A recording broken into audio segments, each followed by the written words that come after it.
We don't always get to choose the music life plays for us, but we can choose how we decide to dance to it. This is Nicky's Unjust Stories. Started as a caller, now we're here. Started as a caller, now the whole chat is here. Started as a caller, now we're here. Started as a caller, now the whole chat is here. Started as a caller, sharing my thoughts and theories. Started as a caller, now I'm hosting panels on my own channel.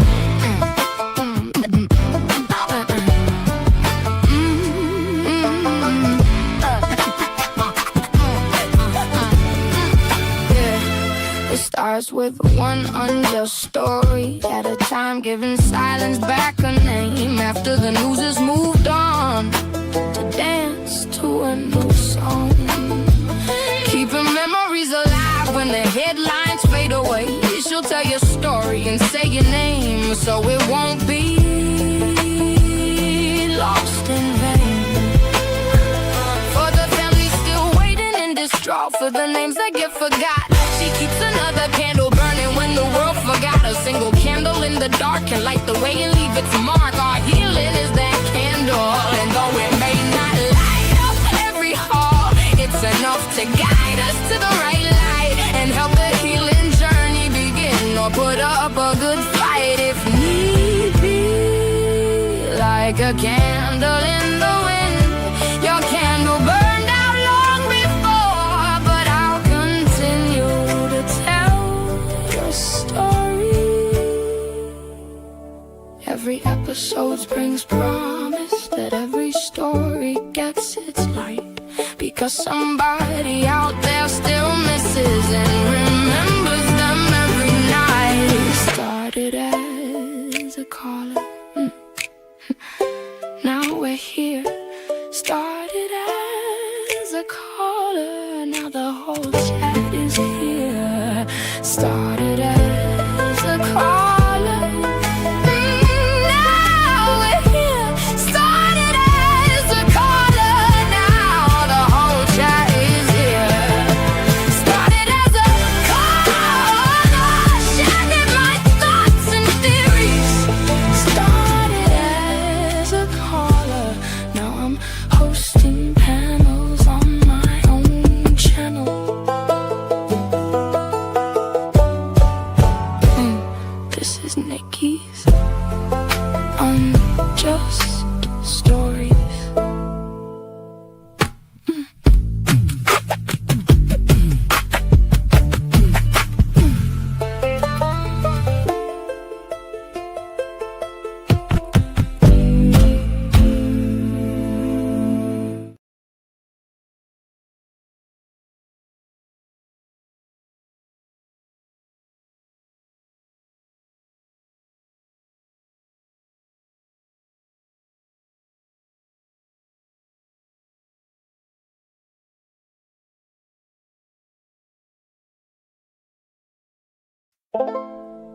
We don't always get to choose the music life plays for us, but we can choose how we decide to dance to it. This is Nicky's Unjust Stories.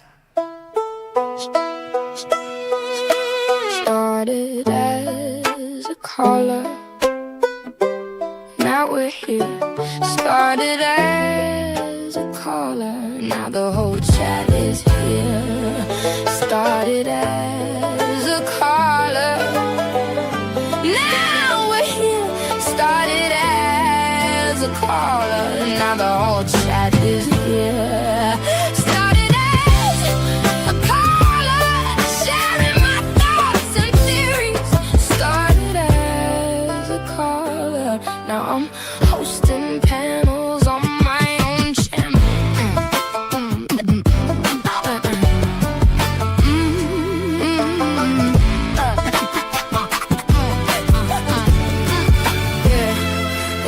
obsessed with one unjust story at a time, giving silence back a name after the news has moved on to dance to a new song.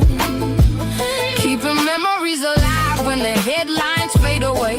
She'll tell your story and say your name, so it won't be lost in vain. For the family still waiting in distraught for the names that get forgot. She keeps another candle burning when the world forgot. A single candle in the dark can light the way and leave its mark. Our healing is that candle, and though it may not light up every heart, it's enough to guide us to the right light and help the healing journey begin, or put up a good fight if need be. Like a candle in the wind, your candle burned out long before, but I'll continue to tell your story. Every episode brings promise that every story gets its light, because somebody out there still misses and remembers them every night. Started as a caller, now we're here. Started as a caller, now the whole chat is here. Started as a caller, now we're here. Started as a caller, now the whole chat is here. Started as a caller, sharing my thoughts and theories. Started as a caller, now I'm hosting panels on my own channel. This is Nicky's Unjust Stories.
Good evening, everybody. Welcome to our Sunday Night Live. Thank you so much for being here with us. And we are really excited. Woo! Let's tell us where you're at in the chat. So grateful that each and every one of you are here. Aloha. She's got me holding on to you. Where are they at, hon? They're all from all over. Miami, North Carolina, Michigan, Ohio, Missouri. Can't see very well from over here. Great. We have to shout them out. So excited to see our mods here. Sophia, Maui Girl, Laura, Waldy, Teresa, Mimi, and Holly. Everybody. So excited to have each and every one of you here. Aloha from the Shenandoah Valley. Is John in chat? I just saw Shenandoah go by. I thought it was John. West Florida, Australia. Top of the morning. I honestly don't think people say that there. What? If you're from there, let us know in chat. What are you talking about? Philly is in the house. New Orleans. And congratulations to Spain. Wow. What an amazing World Cup. We watched it. We watched it. Texas in the house. Melbourne, Florida. My dad used to live in Melbourne before he passed away. Okay. Honey, we've got an amazing show, yes?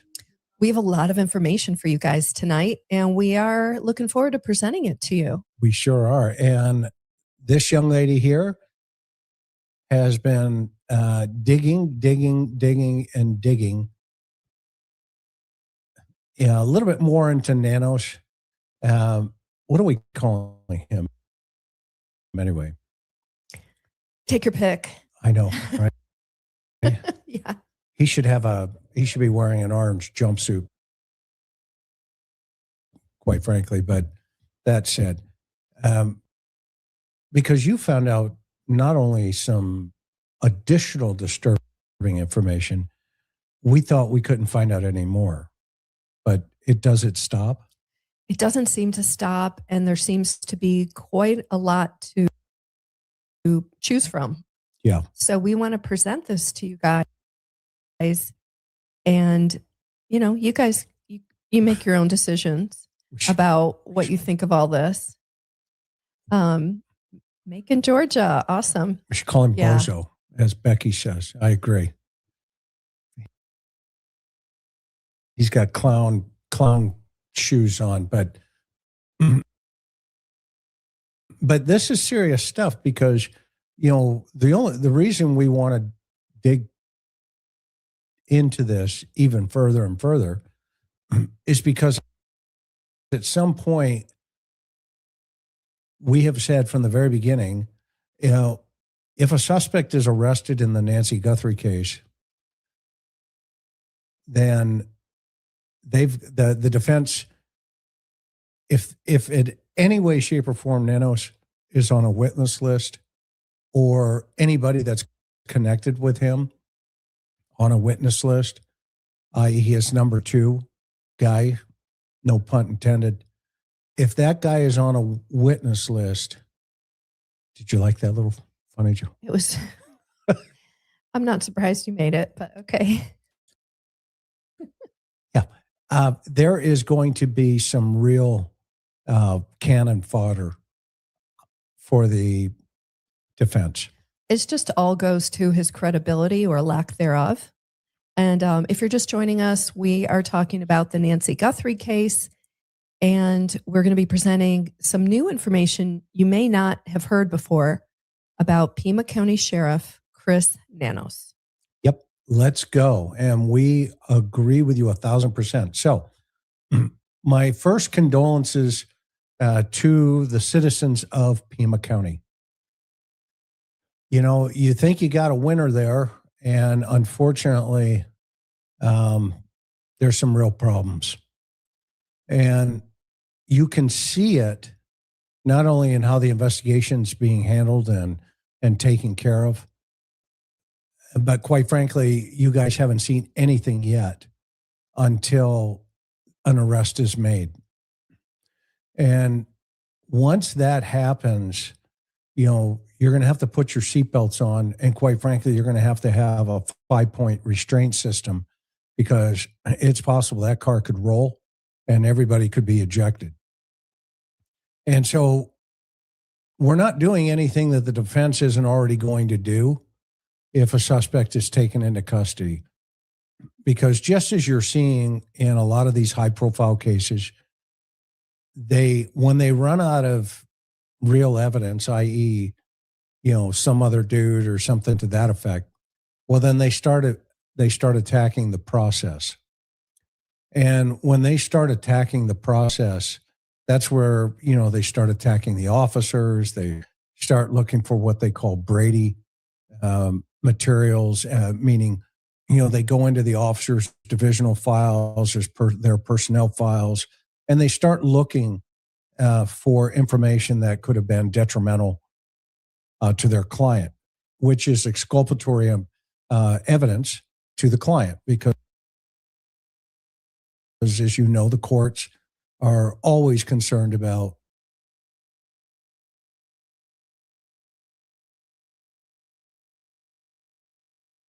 the rights of the defendant, and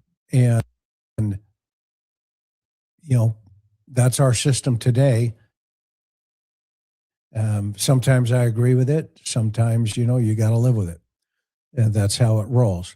But in this particular case, if you're new to our channel, we just ask that you subscribe. Just subscribe. That's it. That's all we ask. And you then share this with your social media networks, and you put it out there. And here's the reason why. Not only are you supporting this channel, but you also support the other families and victims that we get involved in. And we have some great news, obviously, that took place in San Diego recently with Maya Miliete. Her ex-husband, Larry, was found guilty of killing her. And as you know, Karen and I are very close with the family. We got involved early on. And for them, we are extremely, extremely proud of how they handled the totality of the situation, as well as justice was brought to that courtroom. Now let's pray and hope that Larry will give up where her body can be located. But they convicted him on a no-body homicide. So that's great work by the San Diego County District Attorney's Office. Summer Steffens, the DA down there, and she's a hard charger, as you can tell. So that said, honey, why do you think this piece of the puzzle is so significant? Tell the audience what you're thinking. So it's really important to know, for everybody who's been following the Nancy Guthrie case, it's really important to know this information about, he's really the guy in charge of the investigation, Pima County Sheriff Chris Nanos.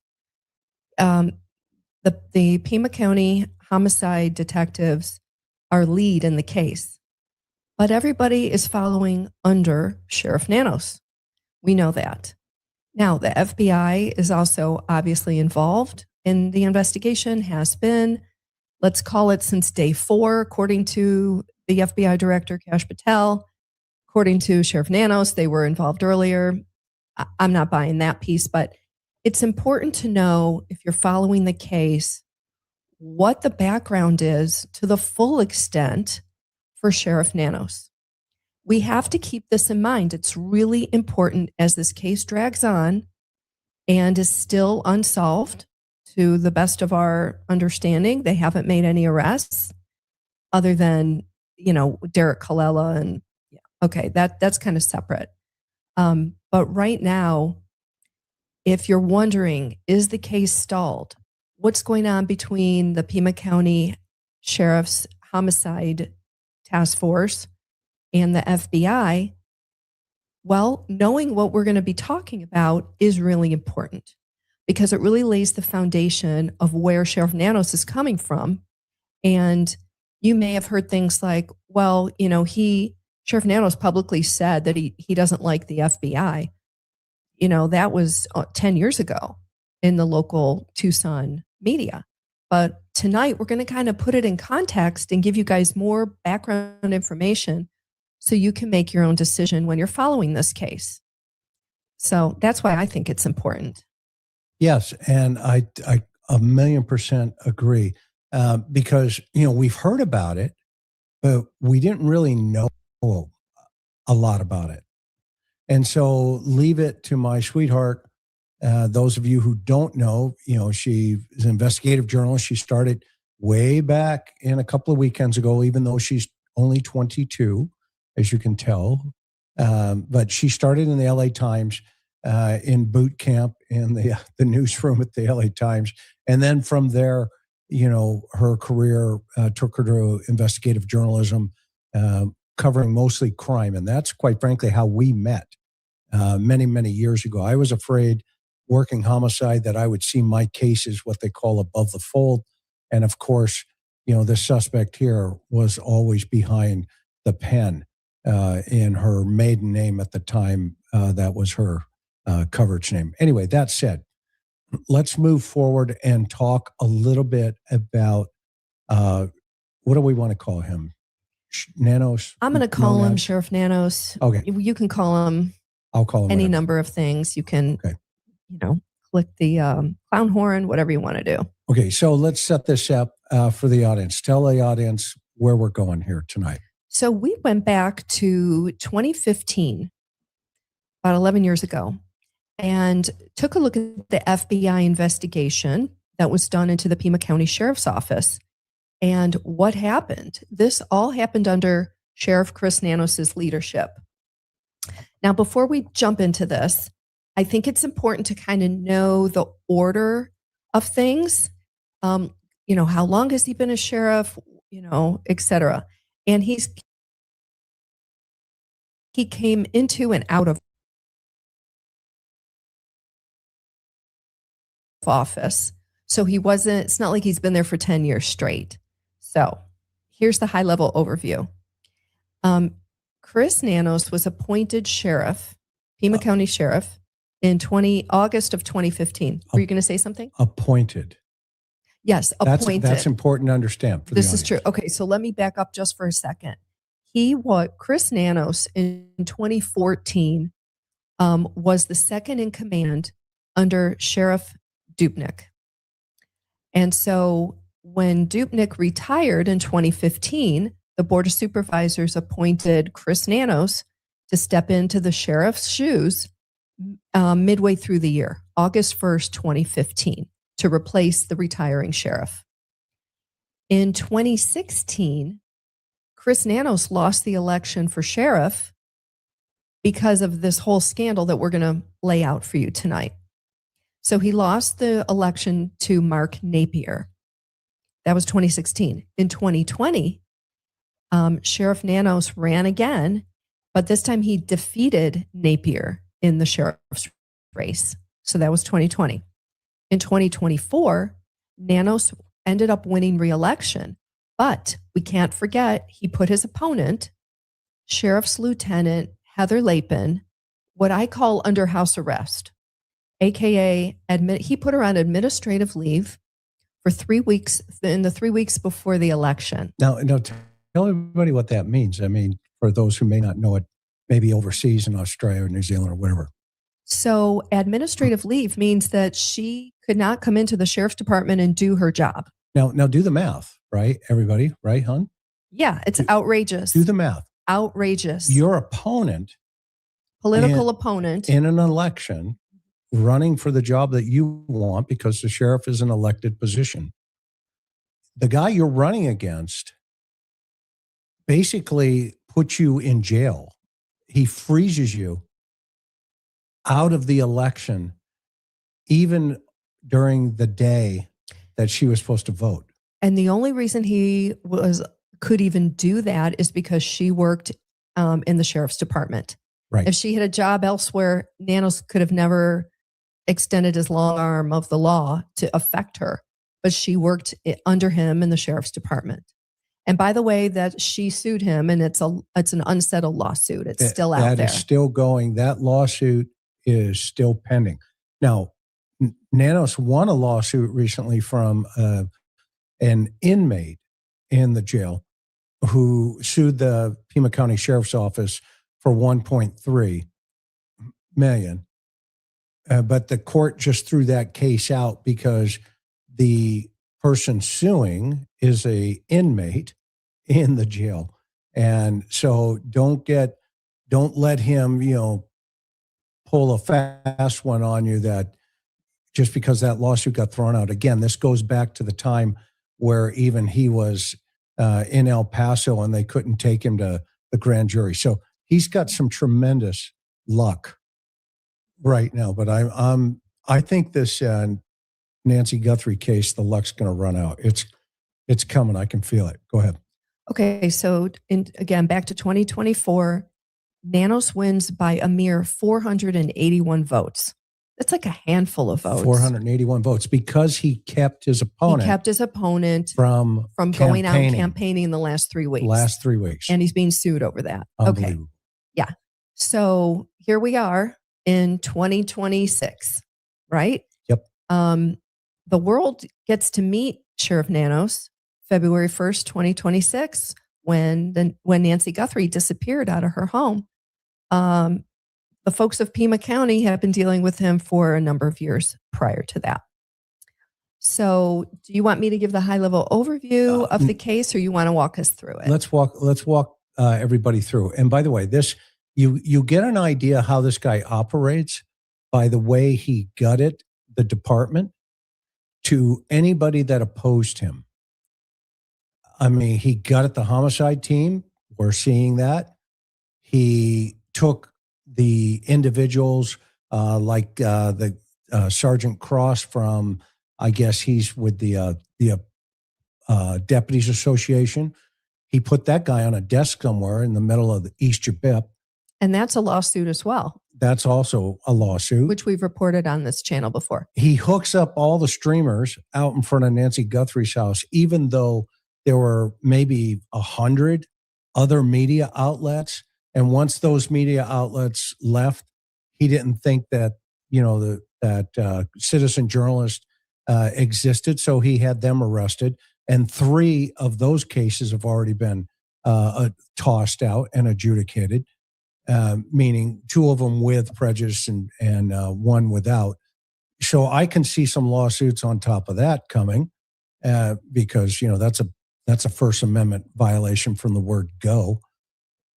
Now we get into this RICO thing. And when we talk about this RICO thing, this is a really serious problem. It's as serious as the situation in El Paso. And I mean that from the bottom of my heart, because in this particular case, we're gonna lay it out for you. Even though he skated, this was the foundation of the relationship when the FBI showed up to help in the Nancy Guthrie case. This is what started the animosity and the non-cooperation and the word salad about, well, we notified the FBI, yada, yada, yet it was a task force member from his agency, a female. And so this guy is real good about triple talk, double talk, word salad talk. And I don't know if it's in the water or what, but in this particular case, the FBI investigated the Pima County Sheriff's Office and in a RICO scandal, meaning how roughly $500,000, $500,000 in seized forfeiture funds was quietly diverted for nearly 20 years. And why only 1 man was ever charged. And this is a really, really sad case. And I'm a little spoiler alert. The man that was charged was Sheriff Nanos's number 2 guy at the time. Yes. And his number 2 guy today had been also charged with a situation. He lost his job. He fought to get it back. He got it back, but tell the audience what he had to do. And I can never remember, is it Joe Harvey or Joe Cameron? I forget what his original last name was, but he came back. He got his job back. He changed his name, came back to the sheriff's department. And now he's the number 2 guy under Nanos. Under Nanos, but he got in trouble for excessive force Yeah. as a sheriff's deputy, patrolman a number of years ago. So imagine that. His number 2 guy right now had to change his name to come back into the sheriff's department. And the guy over the criminal investigations division, i.e. over the Nancy Guthrie case, has never worked a homicide. And his past is quite colorful or quite interesting as well. So this is the cast of characters that you have. Now, you be the judge. You tell us what your feelings are, what your thoughts are. Feel free to fire up the chat. But you can't make this stuff up. I don't care how hard you try. I have never seen a law enforcement agency in my couple of weekends around this business where it is so screwed up like this that everybody has a jacket and that they had been involved in some type of investigation on a federal level. Well, when you say everybody, let's be 100% clear. We're talking about the top 3 people running the organization. This is not the rank and file. No, I'm not talking about the rank and file. I'm talking about, those people with, Power. butter bars and power. Yeah. Everybody in power. That's who I'm talking about. Now, this is really important to understand because when you hear the FBI director tell the world that, hey, they kept us out for 4 days. Well, Karen wanted to know, what are you talking about? And why did that happen? And now we get into these 4 boxes about why this scandal matters. Because Nancy Guthrie has already paid the price. Because this was the scandal that Nanos held over the FBI's head. And this is the anger and the animosity that he holds towards them. And this is why within the first 48 hours, mistakes were made, not on top of the political decisions that were made and the political backbiting and infighting that was taking place. So bucket number 1, tell everybody about bucket number 1, Karen. So the public funds that were misused, I guess, I have a problem with these words. I mean, we got to call it what it is. Nearly $500,000, that's $500,000 in RICO forfeiture money was diverted in just 5 years. It was part of a scheme that was running close to 20 years. And all this blew up under Sheriff Nanos's leadership. Now, if you want to know what RICO means, I'm going to make sure I have it right. We'll get that on the next slide. Oh, that's okay. Well, I was going to look it up. Go ahead. I got to find it. Hang on a sec. Okay. RICO stands for Racketeer Influenced and Corrupt Organizations. Okay, so first of all, let's do the math. The FBI was looking at the sheriff's department for basically the same way they look at the mafia. That's what RICO is. Right, because these were federal funds. These were federal funds that Pima County Sheriff's Department is in charge of using. Right. And so bucket number 2, how many prosecutions came out of this? Only 1 prosecution came out, and it was the Chief Deputy Chris Radke. He ended up taking a misdemeanor plea, but he was charged with 7 felony counts. So that was really serious. Nobody else was charged, despite others being involved and having, I guess to some extent, widespread involvement. And go ahead. Bucket 3, the political consequences. Yeah, the fallout really helped Sheriff Nanos lose the 2016 election. he did get back in office in 2020, but he was in office. He was the sheriff in 2015, and within the first 6 months, you guys, within the first 6 months of his leadership, the FBI is at his door with a RICO investigation. Do the math. That's huge. 6 months of being elected sheriff, the FBI is sitting at your kitchen table wanting to know where $500,000 has just evaporated. Where's it at? What are you doing? Where's it going? So in bucket 4, why is that relevant today in this ongoing investigation? Because Nanos today remains the sheriff in 2026 amid new controversies now. Yeah, a lot of them that have been stacking up. His truthfulness in terms of his resume has now surfaced, as we know, during the Nancy Guthrie case. Perjury allegations have come forward from the Board of Supervisors. And there also are allegations of how he has handled this investigation and the criticism that has come along with that. So right now, he is on a very thin sheet of ice. And here we are, almost 7 months into this now, coming up, into searching for Nancy Guthrie. And that is the ongoing relevance in what we feel is important here. So again, a quick high-level overview. Who is this guy? He started in 1976, began with the El Paso Police Department.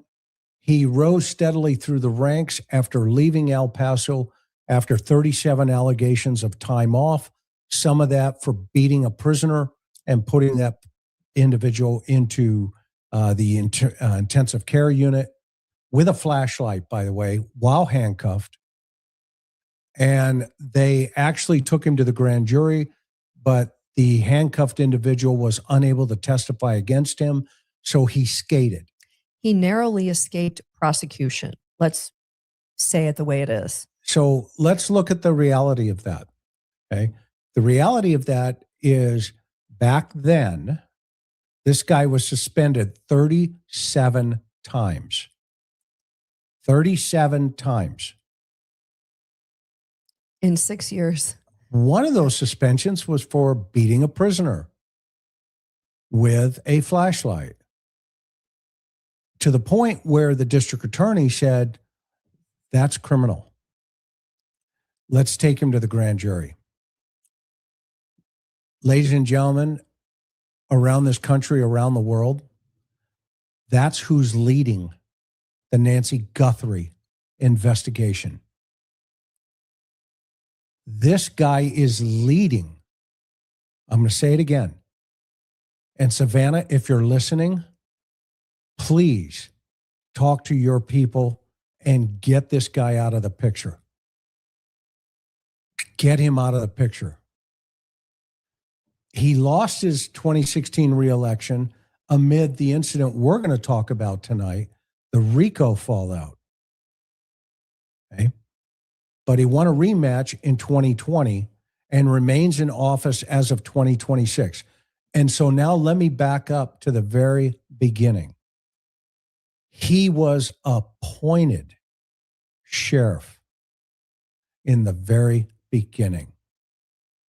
He wasn't elected.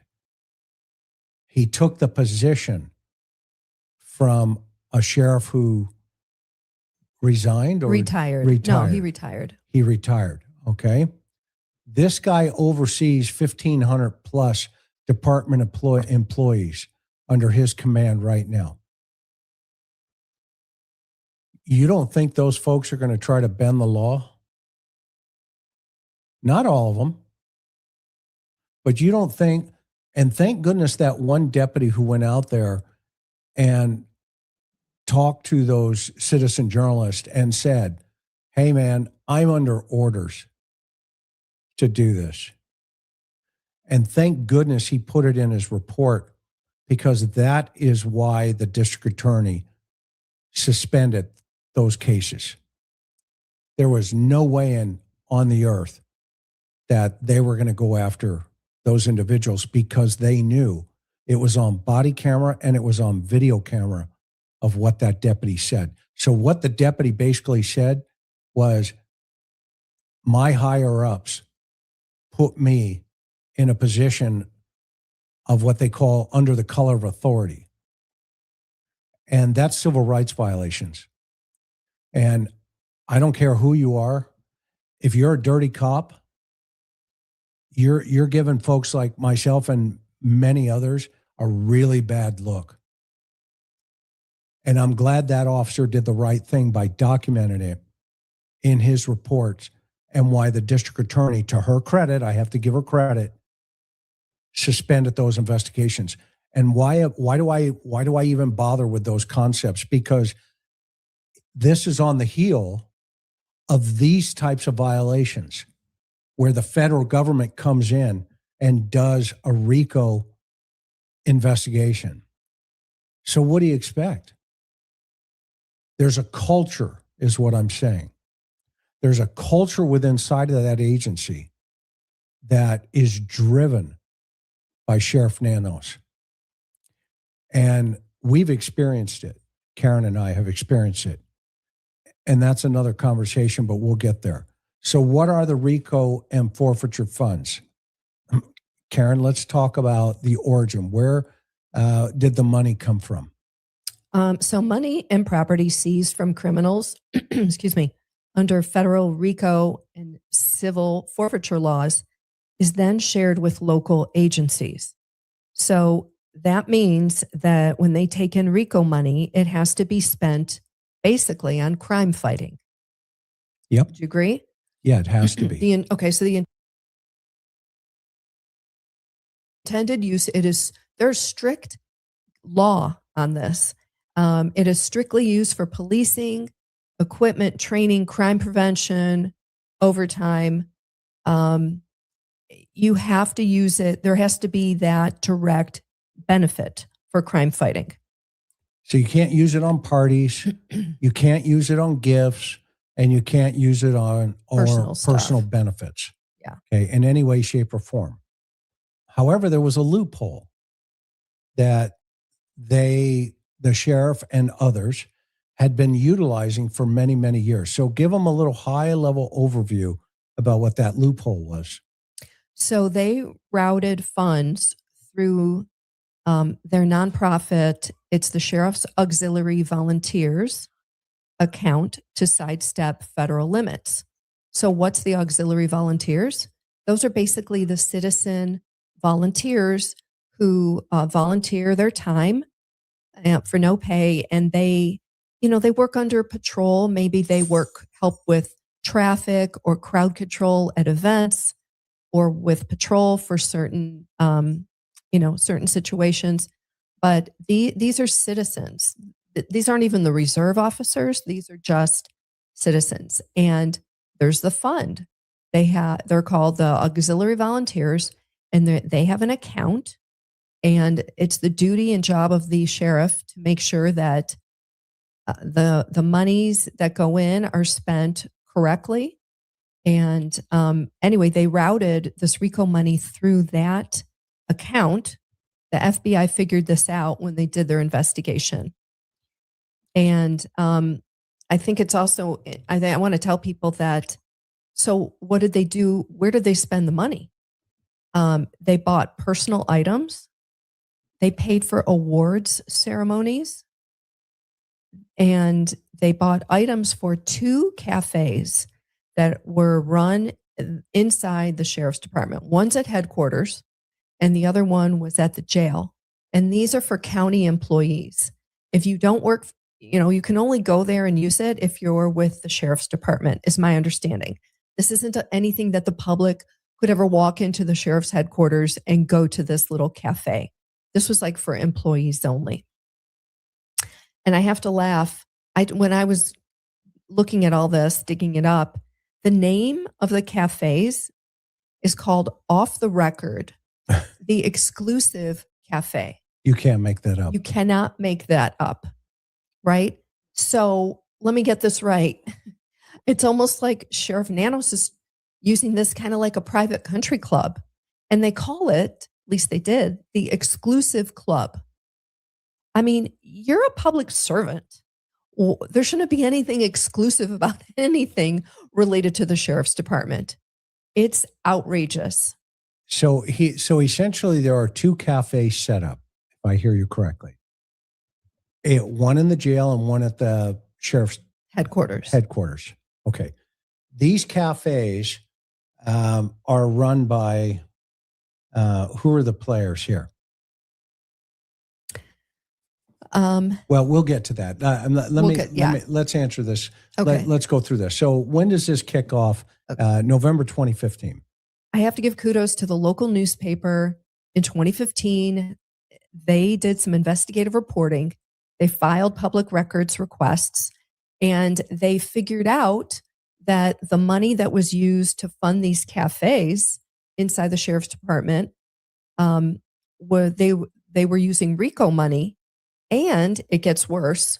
The chief deputy Radke allowed his niece, his relative, talk about nepotism. Talk about nepotism in a public institution, not a private company. No bids. No bids, no nothing. It gets worse. He allowed his niece to run these two cafes rent free. One of them didn't even have a health permit. And the equipment for these cafes was purchased with the RICO money. Huge, that's a crime in and of itself. Caitlin Smith, the journalist here, she did a great job. Yeah. Digging. Go ahead. And under no contract. So he gives his niece the ability to run these cafes and make money, not collect rent, and I'm sorry, this is the people's money. So these were run, that is like totally unheard of and completely illegal. So if, again, let's always remember that as we keep going here, this is all going to ultimately tie into why this guy thinks he can get away with anything. However, that will change when an arrest is made. If you think about this right now, if we just do the math right now, right? All of us that have been following Nancy Guthrie, we want justice for Savannah, and we want justice for Nancy Guthrie. That's so important. Every single witness that comes up on the witness list, and it will also be Nanos, because Nanos responded the night she disappeared. So somewhere his name is written on a witness list that he entered the house that was a crime scene. And he, the next day, said, it's a crime scene. If I was the defense attorney, I can guarantee you I will have a subpoena in that guy's hand. I guarantee you I would put him on the stand and now go through his truthfulness, all of the things that we're pointing out. And then in front of a jury's going to go, wait a minute, what's going on here? And do they have the right guy? That's going to be the questions that will arise. And if we want to see how that looks or how it feels or, whatever, okay, just look what's happening in the Tyler Robinson case right now. They're complaining about a DA's daughter attending the event where Charlie Kirk was shot. Can you imagine if a defense attorney goes through all this stuff, what that's going to be like. So the best thing for anybody to do is get this case quickly, or at least try to find some type of federal nexus and get it out of the hands of the state attorney's office and into the hands of the U.S. attorney's office somehow. Unfortunately, right now, Nanos holds the cards because it occurred in his county. But this is right out of, Oh, Brother, Where Art Thou? And the mayor and the sheriff, remember? Where they're, doing the dance and the guys come in through the back. This is Nanos. That's his group. Number one, this starts in 2015. We'll call it Cafe Gate. Yeah. And again, kudos to the local newspaper that dug this up and then printed their story, which came out in early 2016, I believe. November 2015, but they had subsequent stories. And so that is what kicked off the FBI probe. Correct. But of course, their investigators came in and dug deep and found it was far worse than what first met the eye. Yeah, so the Arizona Daily Star investigative reporter, Caitlin, reveals that Chief Deputy Radkin's niece is running a cafe inside the sheriff's headquarters in the jail. Rent-free, no contract, as Karen has talked about, which led into step number 2, the spending. An audit was done, and it was discovered that approximately $30,000 was spent on kitchen equipment and renovations. So the news started asking questions. Well, wait a minute. They were actually being journalists, investigative journalists, and said, hey, wait a minute. How does the niece of the chief get these 2 cafeterias, and how does she get $30,000 to renovate all this new equipment, et cetera, et cetera? So that was the first claim that appeared in RICO funding. Then it was later walked back, saying that, no, it didn't come from, the SAV account. It came from the general fund. Talk about general funds and why that's important. Well, this piece is really critical because you had trusted Pima County Sheriff commanders. It was Nanos and it was Radke. And when they were pressed by the local media, they said, yeah, it was RICO money, which was the case. That was the truth. But then once it became a scandal, then they lied, which this part just sticks in my craw. I mean, I can't handle when, elected officials and people with power lie blatantly. It's disgusting.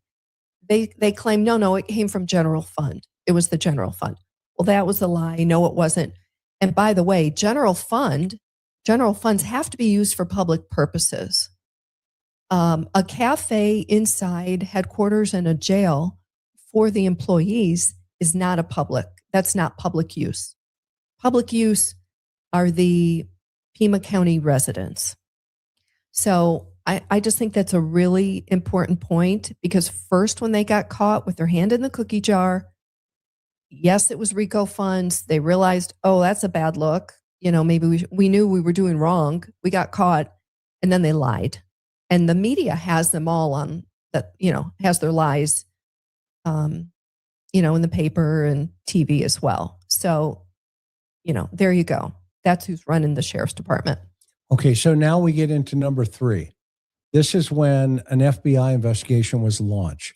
That type of reporting triggered a full FBI investigation into the broader misuse of RICO funds across the department.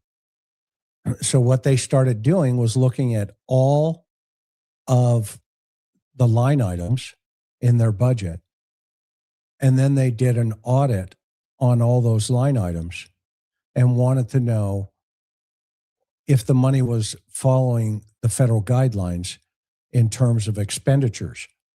You can't use federal money, i.e. they call it asset seizure funds. And let me give you an example. So let's say you stop a car with what they call a group called the HIDA group. The HIDA group is high impact drug trafficking. And in those HIDA groups are officers that are assigned to that particular task force, just like the FBI violent crime task force that sheriff says, oh, I talked to the FBI. No, he's got an officer involved or officer assigned to that task force. Well, there's another task force called the HIDA group. And because that area is what they call a HIDA area, it's a high impact drug trafficking because it's a corridor, as well as, believe it or not, the 95 and the 65 on the East Coast, and then through Georgia as well, the 40, the 70, going cross countries, et cetera. All of those are what we call HIDA corridors. Well, the federal government pays for task forces to police those corridors. Well, let's say you stop a car and you have a dog that is narcotics trained. And the dog does an air search around the car and the dog hits on the car, i.e. there could be cocaine, fentanyl, whatever in that vehicle. Well, that's probable cause now to search that car. So they go into the car. They end up arresting the individual because they find drugs, lots of drugs, hypothetically. All right.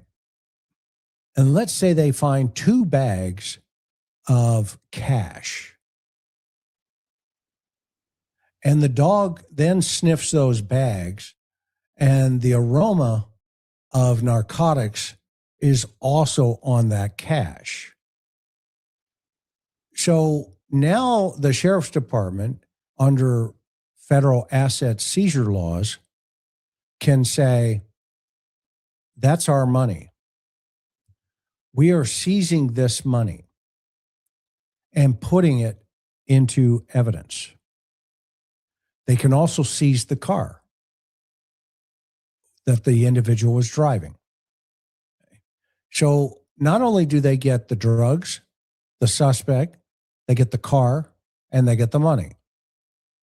And that goes into federal asset seizure rules. Well, the sheriff's department gets a percentage of that, of all of those assets.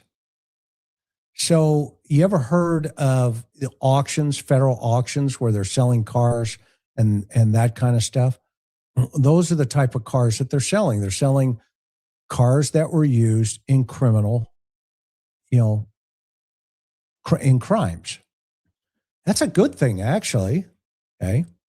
Because it helps fund law enforcement agencies, smaller agencies, et cetera, that don't have a lot of money to combat, the drug epidemics. So the program's a great program unless you give the money back to a sheriff in Pima County who puts it in a reserve fund for citizen volunteers. That money is supposed to go into the general fund when it comes back to the agency. And that money then at that point has to be utilized for training, for equipment, like, new sirens, whatever. That's where it's supposed to go. But the sheriff's department didn't do that. They opened up 2 cafes. And it was one of the niece, as we're talking about here, okay? And she didn't have permits. She didn't need anything. No contract. No contracts, nothing. They never bid it out to other vendors. They never gave other vendors an opportunity to get the contract. and actually operate the cafes. Right. So, which is number 3 here. The FBI, rightfully so, it's their responsibility to oversee those funds and make sure they're properly being spent.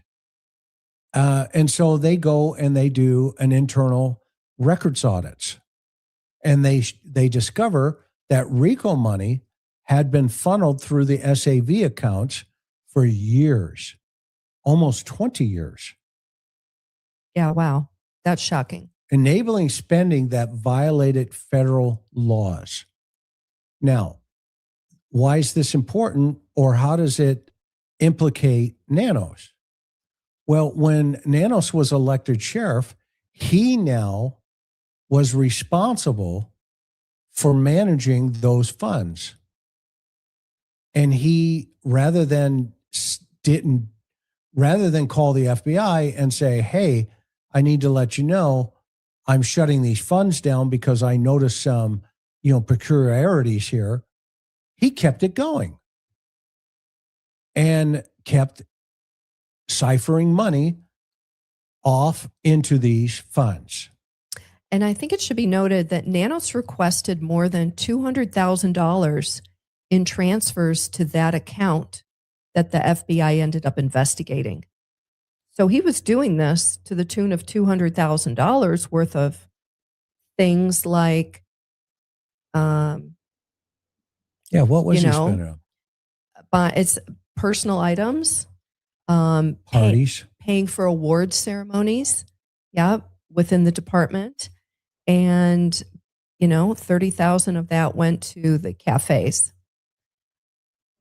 Can we talk a little bit about his number 2 guy? Yeah, of course. Hit him. Okay.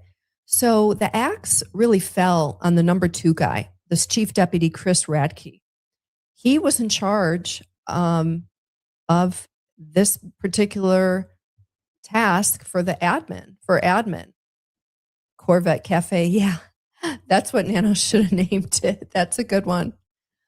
So former Chief Deputy Radke, he was originally indicted on 7 felony charges, including 1 count of conspiracy to commit money laundering and 6 counts of theft concerning programs receiving federal funds. And we already said to the tune of $500,000. He was allowed to make a plea deal. And so he ended up pleading guilty to 3 misdemeanor counts of theft of public money. So how many counts did he have?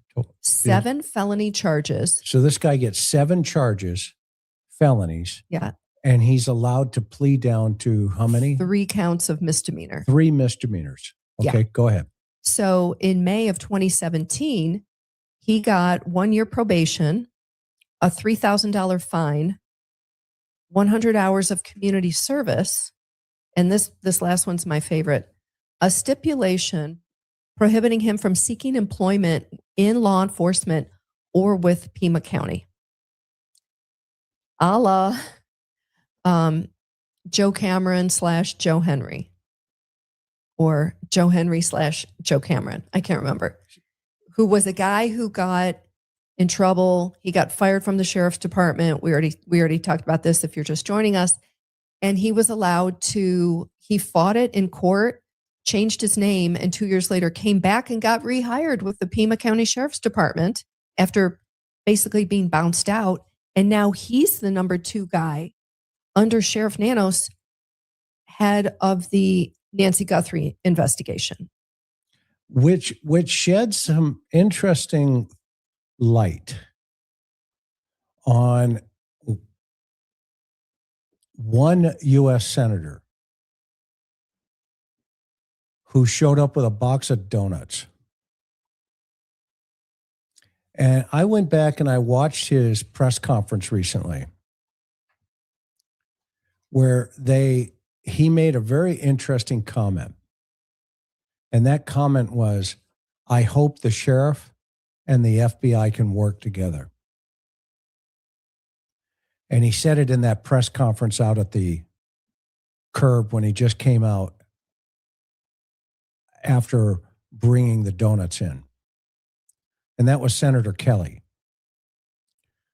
the senator who Savannah called the day her mother disappeared.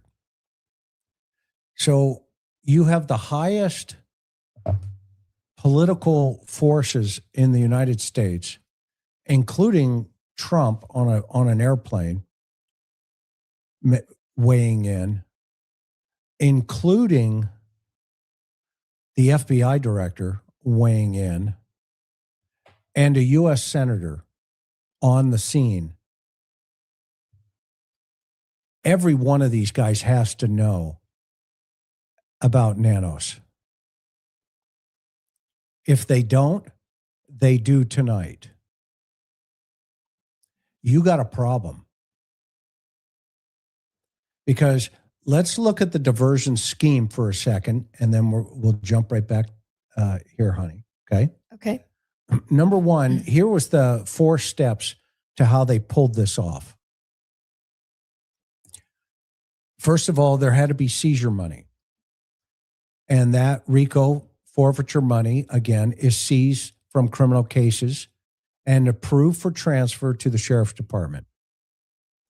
So the money is grabbed in the field, like I talked about. It goes through a process of examination.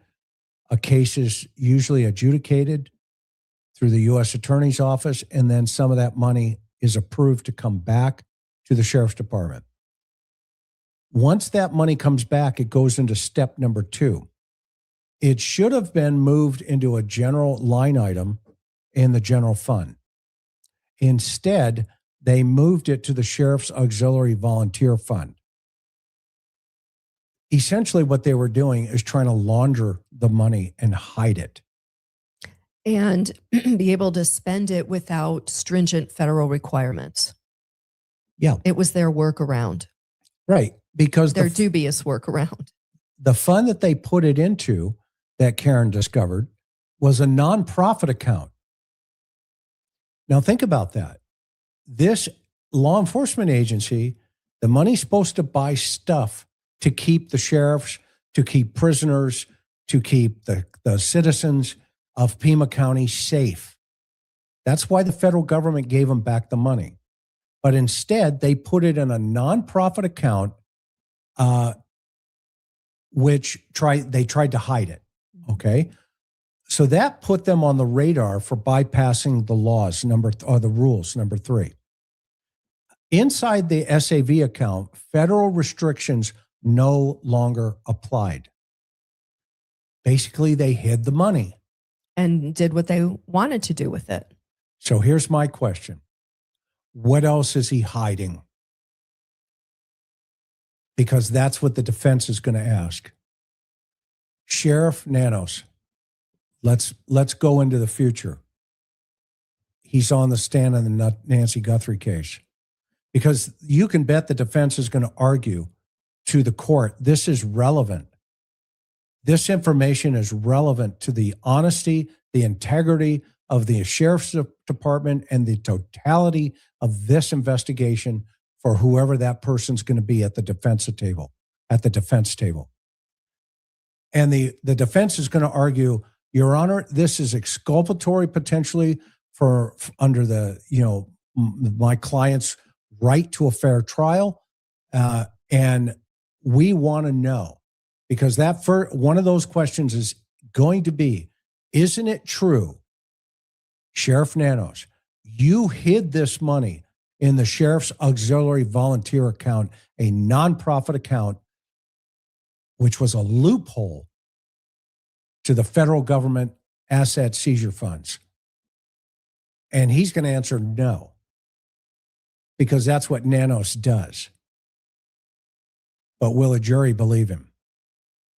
That's what I'm worried about. Because the second piece of that's going to be, hey, what else did you hide? Why didn't you take the mat? Because you knew, didn't you, that it wasn't my guy. And you would not have, and you didn't find his DNA on that mat. So you left it. Isn't that true, Sheriff? No, that's not true. But a jury's going to decide that, because the number 4 piece here was concealment. And just like this investigation, okay, a proper paper trail was made, and that at this point, they made it look like the money supported legitimate volunteers and crime prevention work. So basically, they made a story up. They knew they were doing wrong and they covered it up. The sheriff, just like his resume, allowed it to continue on in under his watch, under his leadership in that agency. And this is why we understand when he reads things like, well, I got to make sure I have talking points correctly for the family. What? This is his MO, everybody. It really is. This is his MO. Thoughts, Karen? I mean, there's a pattern. This guy has left a pattern throughout his career. I've never seen anything like this. And we're going to we'll have Gary and John on, to talk about this stuff in a deeper sense. But what else do you have on your side? So, I mean, this is kind of a side point, but again, it speaks to Sheriff Nanos's mindset. When the newspaper stories came out, of course, they sought quotes from him and Chief Deputy Radke as well. And I want to read to you what Sheriff Nanos said. In defending his use of RICO money just for the cafes. Now, this was before the FBI probe was finished. So it had just started or was about to begin. And so Sheriff Nanos said that the cafes that were run inside headquarters and the jail provided employees with a necessary service. He said, quote, "We just said, this is what we want. Inexpensive, hot, and quality food. Here's my take. Relatives involved and all that, I would be more concerned if someone in the department was making money on this deal," end quote. Well, P.S. Radke's niece did make money. She was running these operations rent-free. So she kept the money that she made. So, that was a lie. And Nanos said because the department wasn't looking to make money from the cafes, he didn't see the need to seek bids from various vendors. But as we just said, Radke's niece was profiting from the businesses. So he double talked it. He absolutely, totally double talked it. I mean, he knows where that money should have gone. That's the problem here with him. Go ahead. Now, I want to underscore how important this investigation was and the results. So we said earlier in 2016, the sitting sheriff who was appointed, again, if you're just joining us, Sheriff Nanos was appointed mid-year 2015 when the outgoing sheriff retired. The Board of Supervisors had appointed him. So for the 2016 election, because of this RICO scandal, he lost the election. So who did he lose it to? Mark Napier became the sheriff. And after Radke got to plead out to the 3 misdemeanors and got what everybody viewed as a lenient sentence, Napier asked the state attorney general to do their own investigation as sheriff. He had that. He had every right to do that. So the state AG investigated, and they came to the same conclusion that the FBI came to. So the state AG declined to file state charges against Radke or Nanos. And but Mark Napier, again, the sheriff at the time, said that Radke and there was a third guy, the former chief of staff. His name was Brad Gagnapane. Forgive me if I'm mispronouncing that. The 3 of them, Radke, Gagnapane, and Nanos, concocted an elaborate scheme to hide the illegal use of the RICO money, which Chris and I just laid out. In June of 2016, Gagnapane unalived himself. Now, think about Okay. that. I mean, He was one of 3 that it came out that they were being investigated. He unalived himself in June of 2016. you have a human being taking his own life because of something that he's involved in with Nanos. And this was a staff member. Chief of staff. Yeah. And you want to hear something else? He had retired from the sheriff's department, and Sheriff Dupnick brought him back in. And when Dupnick retired, Nanos brought him in as chief of staff. So it's just really sad. This is crazy. Yeah. And nothing happened to Nanos. When Karen told me this, I was like, you got to be kidding me. This guy's like a train wreck. Nanos. But yeah, that guy had a family, and Nanos hasn't missed a beat. That's why I'm so hard on this guy. He actually was involved in an incident. Not only did he almost take somebody's life, but somebody around him took their own life. Is that the kind of sheriff you want, Pima County? Is that the person you want to keep electing in your county? Is that the person you want investigating Nancy Guthrie? An 84-year-old woman asleep in her house? Is that the guy you support? There's no excuses for this. Absolutely none. And at the end of the day, you know, what happens to this guy? He drives to the country club in his Corvette, causes a ruckus over there, by the way, every weekend, every Friday and Saturday night. And I know the name of the country club. I'm not going to name it. But trust me, he knows that I know. And every Friday and Saturday, according to my sources and according to my intel, the guy's a drunk. And he causes a whole bunch of problems because he can. Because he can. But so let's remind the public of the key events in the last 11 years.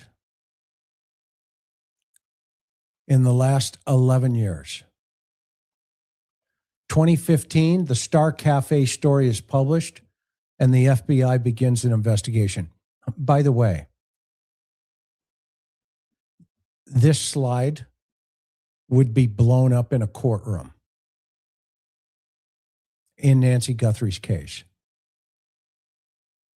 The reason I'm showing it is so the U.S. Attorney's Office can prepare for it. So there's no surprises. No surprises. In 2016. Well, again, if you're just joining us, we made this point. We'll go back to that slide.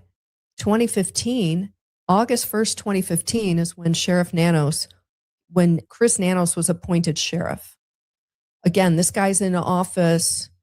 And again, he wasn't elected in 2015. He was appointed because the previous sheriff retired.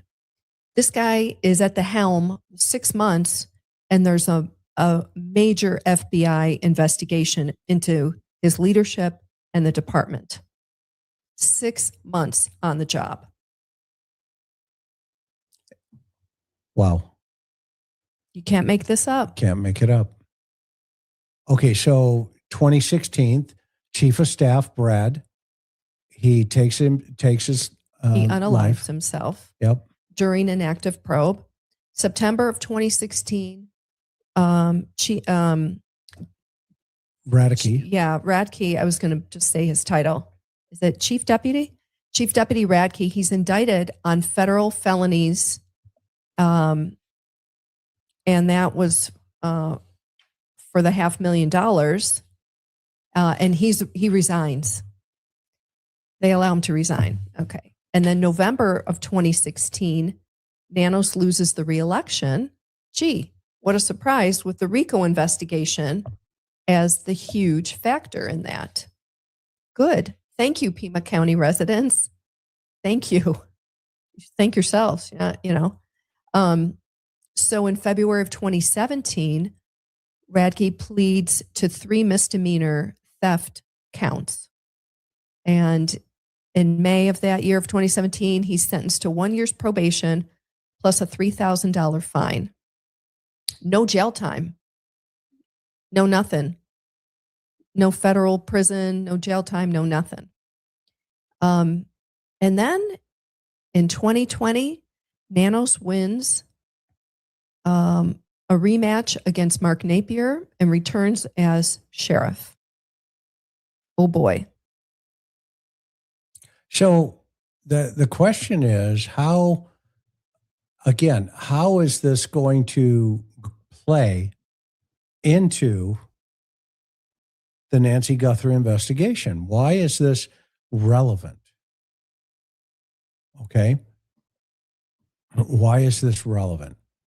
Well, there's a whole bunch of reasons for that. First of all, the key figures. Nanos is still here. All right. He's still here. He's the only one who survived that scandal, Chris. Yes. He's the only one of these 4 players. And that means, again, he's going to be the target of attack from defense counsel if they get a suspect in custody. But it also opens up a wider gap of questioning. And that's the investigative motives. Why was the FBI stonewalled? Why was the house, after it was returned so quickly, had to be reopened up for the FBI to come in and do their investigating of Nancy Guthrie's house? Yeah, and the way he described that was absolutely ludicrous speed from Spaceballs. The agents, they want to do what they do. What? What does that mean? They want to do, something to that effect. They want to do what that means or whatever they do when the FBI wants to come back. All right. There is something going on behind the scenes here that I have been worried about. You have been worried about it. John, Gary, Dr. Gary, we all talked about it. About the 2 trains that left the station. And those of you who need a refresher course on that, you can go back in our playlist right as this thing started. One of the first couple of videos we did. We figured out right away the animosity that was behind the scenes. You could feel it. You could see it in the room. The next morning, when there was nobody from the FBI standing behind Nanos and his homicide guy, which had zero experience, by the way. Remember? He even told them that. He even told the world that the sergeant who was in charge of that investigation, leaning up against the wall back there, he turns and tells everybody, be nice to him. He's been up all night. Meanwhile, back at the ranch, they're not collecting any of the evidence that should have been collected. They're doing probably fundamental basics, photographs, measurements, collection of swabs, collection of, video, etc. But it explains why that park's not important, why the correlation potentially between Annie's place of business and a suspectology, because I don't see any connection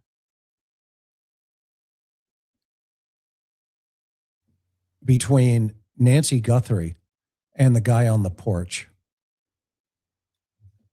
I see a bigger connection between the guy on the porch and other family members.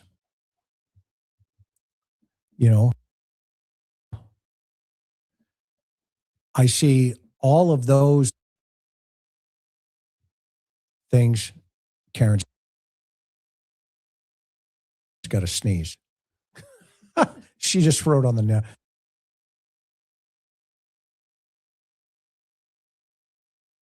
Notepad, please mute me. I have to sneeze. And then I couldn't. Okay, then she couldn't sneeze. She's got a little cutie sneeze.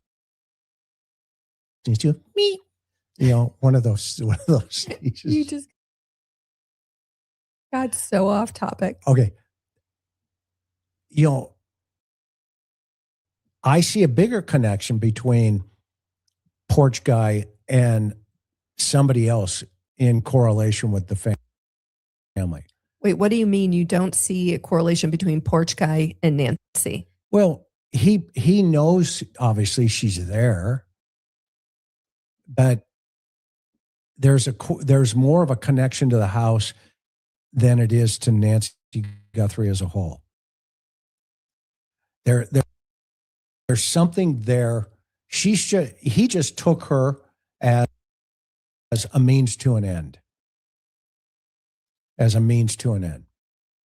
Evident of the fact that, you know, he did all the pre-surveillance, a lot of those things going down.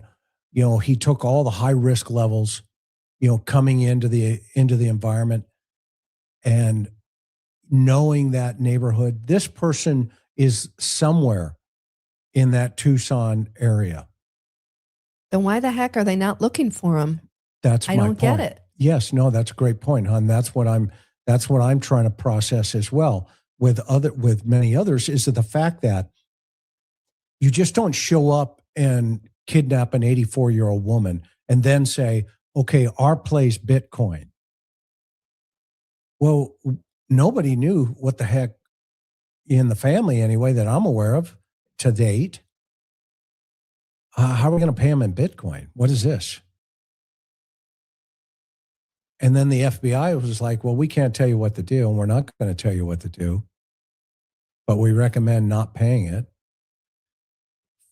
And then, of course, all this other noise, and I've called it noise, the notes and all this other craziness. I think this is a lot simpler. That guy came to that front porch with a mission, and that mission was to get her out of the house, and then plan B was in motion. And however that would have sorted through who gets what, who drives, et cetera. I think there could be three people.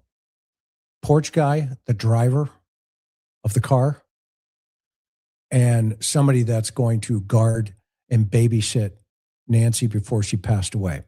And I think, and I've said this from the beginning, Karen, you know, behind the scenes, meaning at our house in our own private conversations, I thought she was deceased within 36 hours. And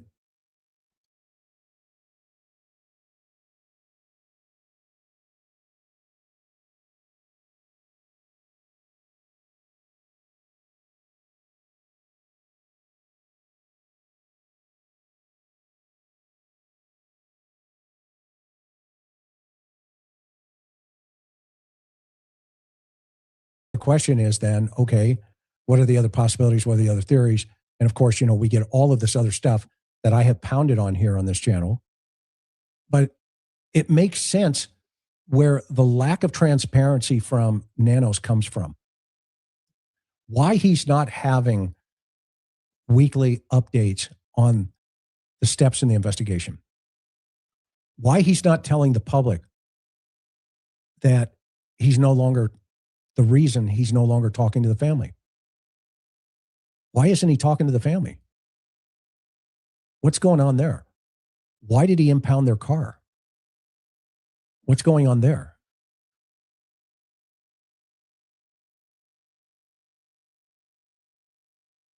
Why did he go over to their house and take photographs? What's going on there? Why did he download their phones? What's happening in that? Why aren't you going to her place of employment and finding out if there's a correlation in any way, shape, or form with somebody that could have come across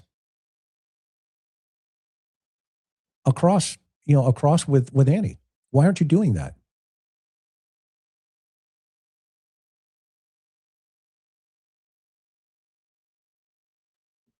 And why did you say everybody was cleared when your homicide folks? Why did you broadside them? Why did you do that? Well, that becomes a lot clearer when you understand his MO. He surrounds himself with the type of people that are not going to ask questions. And that will perhaps keep his secrets. Including the media. KVOA. Why did they move the memorial to KVOA? Why didn't the suspect send a letter to KVOA, but instead sent it to the competitors? Savannah worked at KVOA. If this was about Savannah, then why not send it to her employer, her past employer, where they have the most intimate knowledge about her?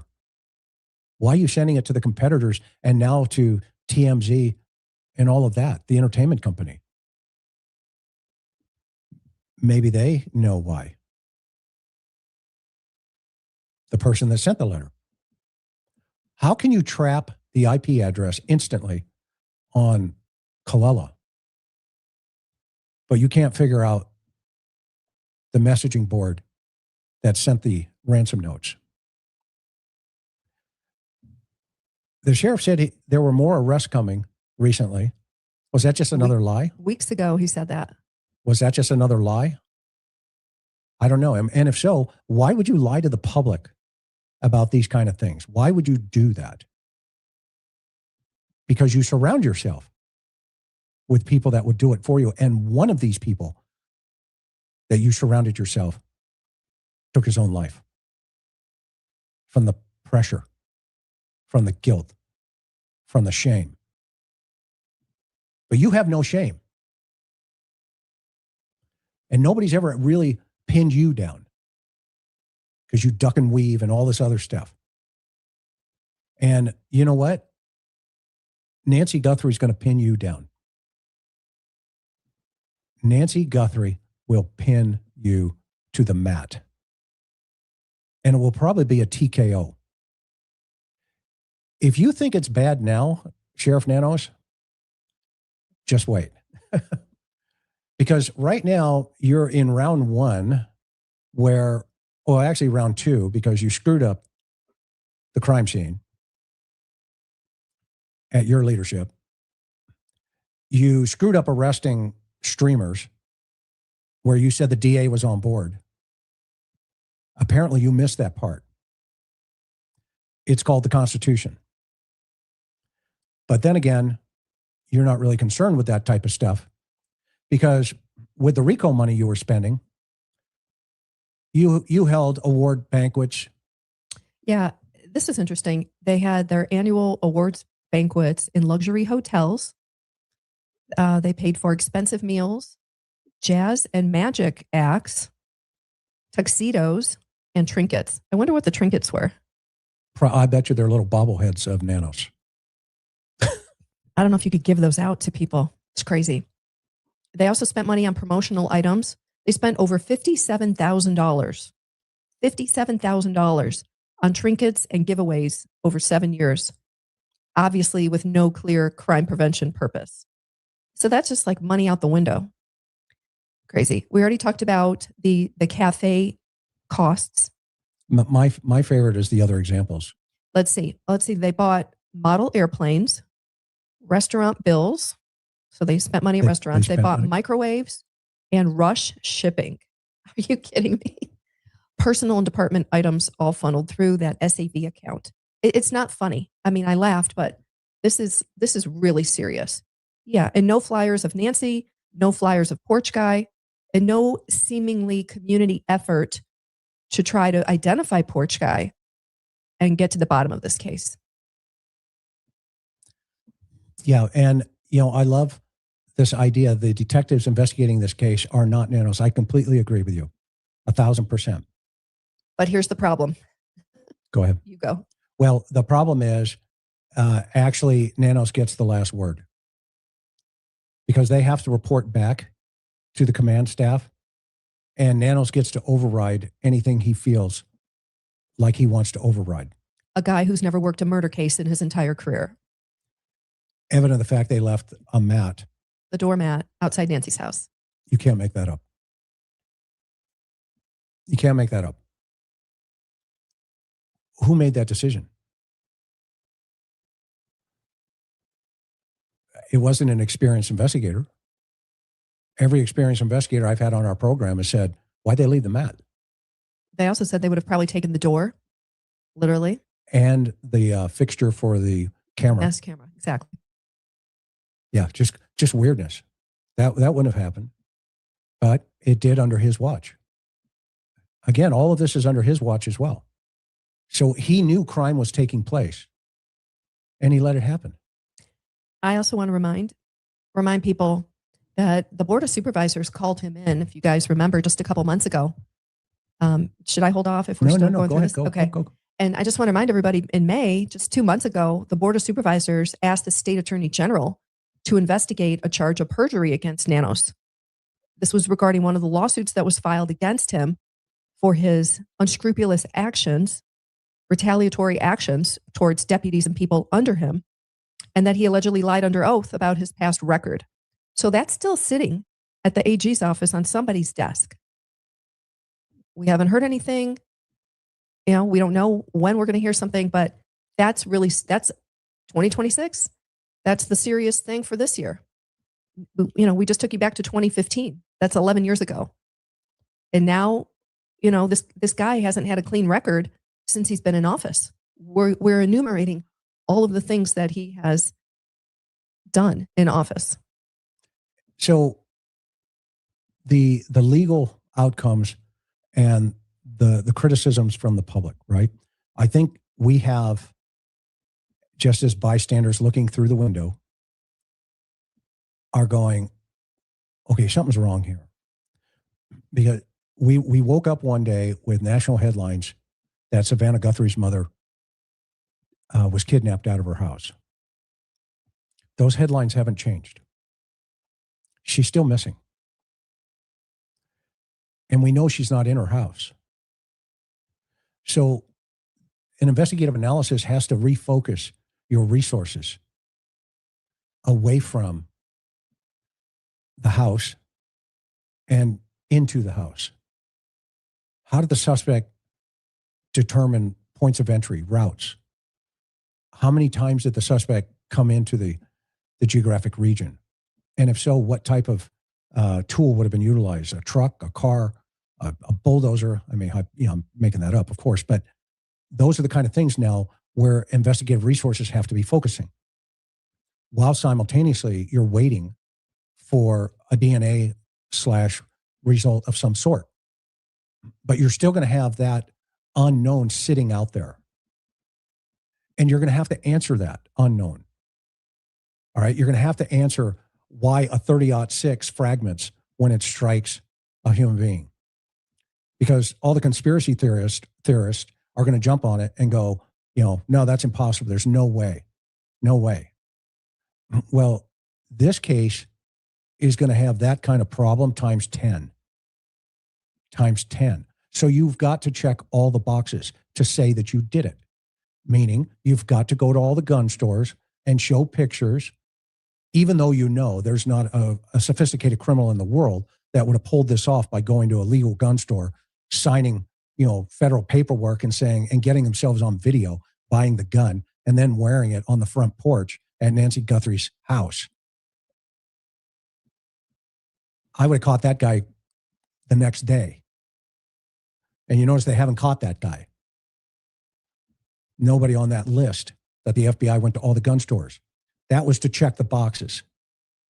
Check, check, check. Okay, yeah, we did this. Yeah, we looked into all the people that may have had a connection somehow to the house somewhere for the victim risk continuum. No, I'm not going to go that way tonight. However, now, if we look at the totality of this thing right now, here we are still talking about her, which we should. Everybody should be still talking about her because you see, the sheriff wants it to go away.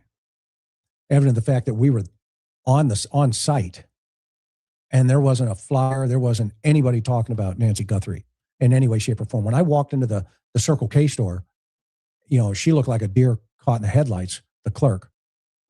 When I asked her some questions about, hey, so tell me about the Nancy Guthrie case.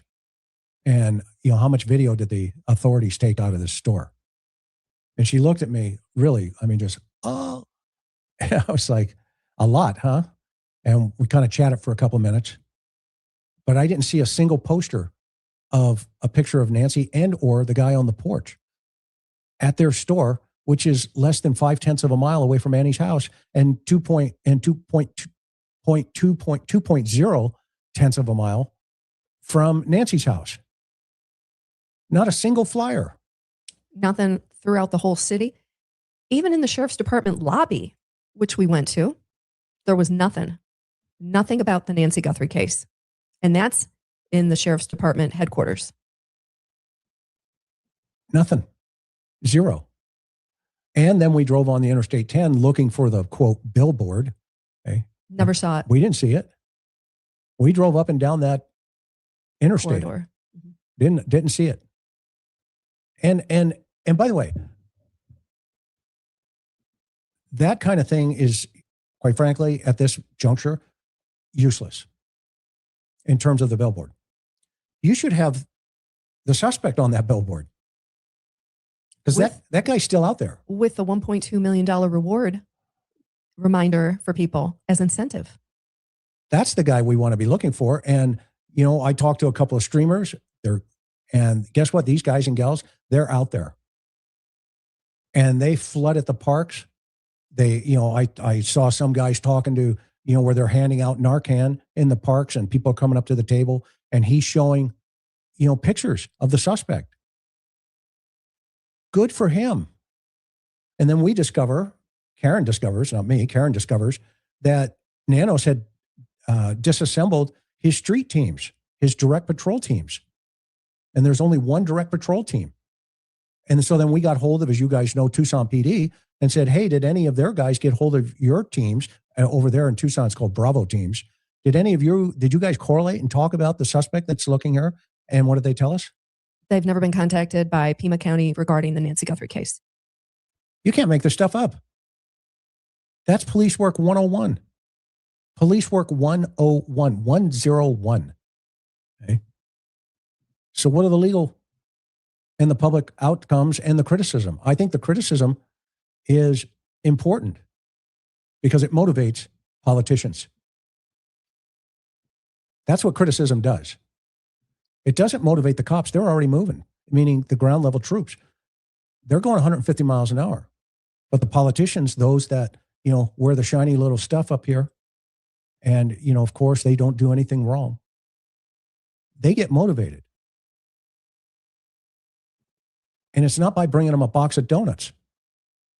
It's by citizens picking up the phone and calling their offices and saying, hey, Senator Kelly, yeah, did you know all about Sheriff Nanos and the RICO case?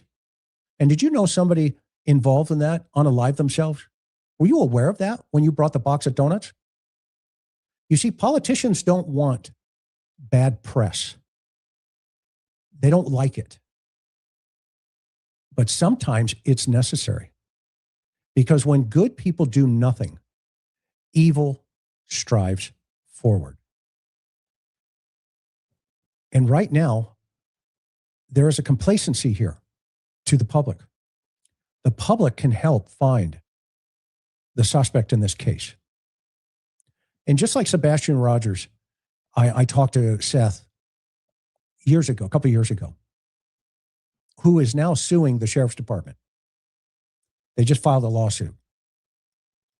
And one of the things I could not understand even back then And Seth and I have had many private phone calls, which I'm not going to reveal here without his permission.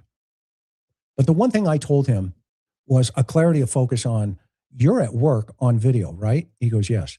And my question to him was, did the sheriff clear you knowing that you were at work? And he said, they won't talk to me. And I'm like, what? What are you talking about? Can you imagine being the father of a missing child, knowing that you were at work when your child went missing, and that they have video of you at work at the jail, and the sheriff not clearing you as a person of interest? Have we lost our minds? So what happens legally? What happened? Radke was indicted on multiple felonies. He pled out to 3 misdemeanors. That's a sweet deal. Yeah. No jail time. 1 year probation, $3,000, no prison time. None. U.S. attorney called it a just outcome. With a box of donuts. That's part of the problem, Chris. Yeah, I mean, we have to see it and call it as it is. That's reality. But to the public, that was seen as a slap on the wrist. Yeah. And why no one was prosecuted? No, why only 1 out of the 3 were prosecuted? And 1 goes on to become sheriff again. Admissions that superiors were involved. People admitted that the upper echelon knew what was going on. And so you had $500,000 misused with minimal accountability. And 0 payback to the public, other than that $3,000 fine for the 3 misdemeanors. I think the public got screwed on this. So is it okay, Pima County, citizens of Pima County, is it okay that you have 2 cafeterias still functioning and that you have an 84-year-old woman that disappeared? Is it okay? I hope not. I don't think you feel that that is something that's okay. But thank goodness for good journalists. Thank goodness for Caitlin. She did a great job. And thank you, honey. I know you did a lot of work on this over the last week or 2. Thanks. It's my job. Thank you, Rorik. I don't follow many channels, but I always make time for yours. I truly appreciate the professionalism. Thank you, Mr. Kelly. Respect and diplomacy you bring to every discussion. Keep up the great work. Thank you so much. You're very, very kind. Project grant, $3.5 million awarded to Pima County Sheriff, effective 7/1/24. Check it out. Thank you, Denise. Boom. We will. Thank you. Thank you, Bella. Bella. Thank you, Judith. We appreciate it. Tiff Kitty Cat says, with all this corruption, think about the quid pro quo going on. Who is he covering up for that he owes? It's a great question. Wow. That's great comment. Free Bob. Thanks, Eric. Bob's had a knee surgery, so he's out. Please share this. Thank you, Teresa. We agree. Sapphire Eyes says, I honestly think this is way deeper than what is already unbelievable than what you have already discovered about the past. I think there are more current things going on that will be his undoing. My theory. Thoughts? You know what? I would not disagree with that. I based on what we know about the past so far, it's obviously a predictor of what the future is going to hold. Absolutely. Thank you, Sue. We question it. We have the same question. Why does he continue to get away with it? Because what we need to do, the power of this platform and the people to pick up the phone and call your senator's office. That gets things done. If you're in Tucson. In Tucson. That gets things done. Will, we looked for you and I can't see that you were blocked. I don't know what happened. And I know it was a mistake, by the way, by one of our mods who rectified it almost immediately, but I will definitely keep looking. And I apologize that happened. She told us behind the scenes she made a mistake and it was not intentional. So please understand us because I know you've been with us for quite some time. It was an accident. Thank you, True Bayou. Thank you so much, Chris and Karen. This is affirming to hear what the independent media is seeing, the Mark and Shark family for Nancy. Awesome. Thank you. Rescue staggering towards slaughter. If you say, does not he who weighs the heart perceive it?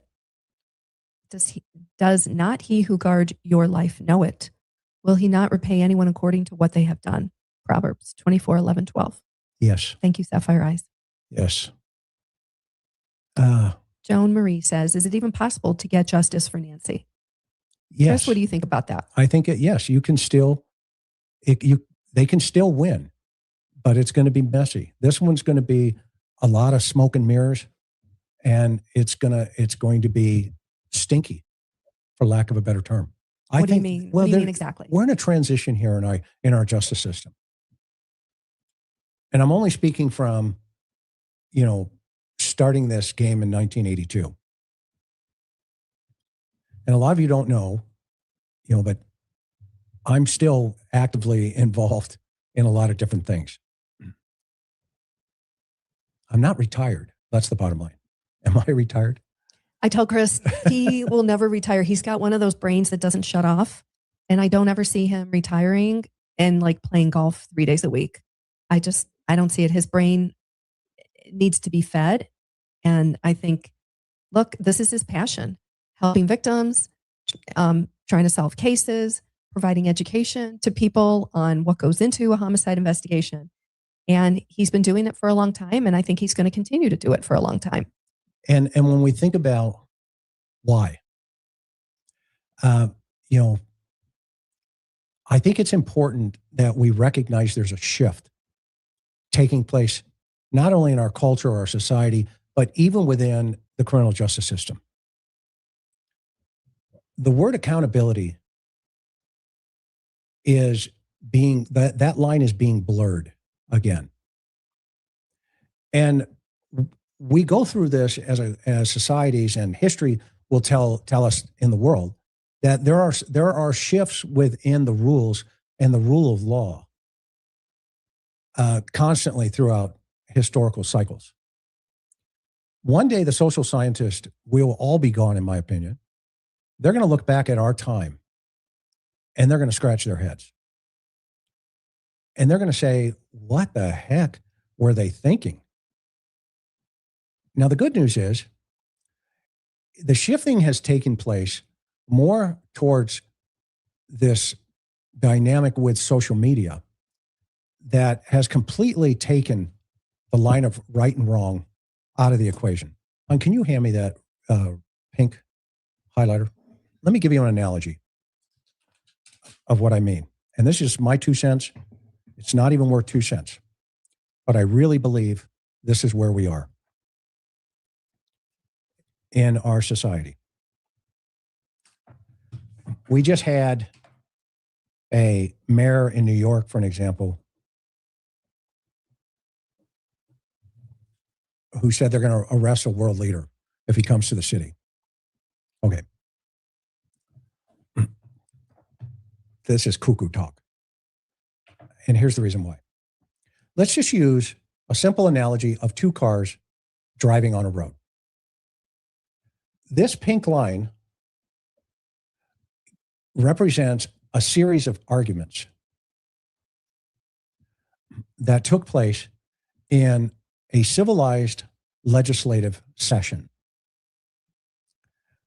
where people argued about, well, we want the line solid, or and the other said, no, we should have them broken. Okay. And they argued. And then somebody said, okay, I'm going to approve this bill that says there's going to be a law, a vehicle code law, that says you cannot cross this line either way unless there's certain reasons to cross that line. And the reason for that was to prevent 2 cars from crossing the line simultaneously and striking each other head on. So the civilized culture said, no, we need a line that says, you stay on your side, I'll stay on my side. Well, our society right now has said, you know what? Do what you want. Whenever you want to, however you want to. It doesn't matter. You know, you want to do whatever, that's up to you. You do that. You be like that. You yada, yada, yada. So what we've done is we've now, as a society, have successfully erased that line. We have made that line non-functional. How do we know? How do we know? Because anybody can go anywhere and do anything if they feel that way. Even Buddy. Okay. That was Buddy, the dog. Why is this dangerous? Because lines have consequences. Social lines have consequences. Social behavior has consequences. Let me give you an example.